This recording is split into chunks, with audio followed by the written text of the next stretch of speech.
Mani Klimax bo'lganlar tushunadi. Qanaqa qizib ketish, birdaniga sovib ketish, birdaniga odam mazasi qochishi bu juda yomon narsa ekan. Mani qutqargan faqat mana shu korobkacham bo'ldi. Mana bugun oxirgi 2 ta kapsulani ichaman, Sephora Queen. Va yana bittasini ochib ichishga qaror qildim. Mani bilmayman, men sevib qoldim. Bu mani asalim, bu mani. 120 ta kapsulasi bor ichida. Ertalab 2 ta, kechqurun 2 ta ichasizda 1 oyga yetadi sizga. Men hozir polностью уже yaxshi bo'ldim. Qizib ketishlar yoki sovib ketishlar уже menda yo'q, lekin men yana bir ta korobkani ichishga qaror qilganman. O'zi buni klientim aytgani uchun shuni iching zo'r, ko'nimaga o'zingizda bor ichmaysiz degan uchun ochib ichganman. Xayolimga ham kelmagandi buni Klimaxga menopauza uchun olib ichishni.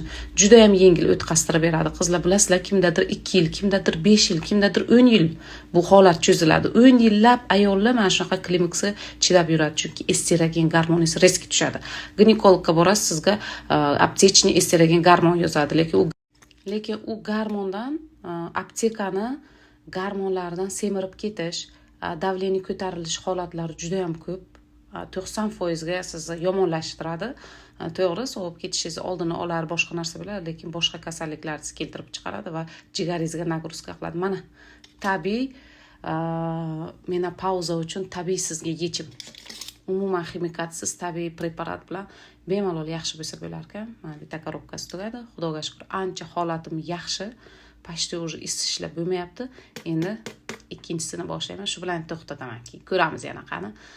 Necha oydan keyin yana menda shu narsa boshlanadi. Mana fitoestrogen, haqiqiy tabiiy o'simlikdan Sephora, Yaponiyaning Sephora o'simligidan olingan.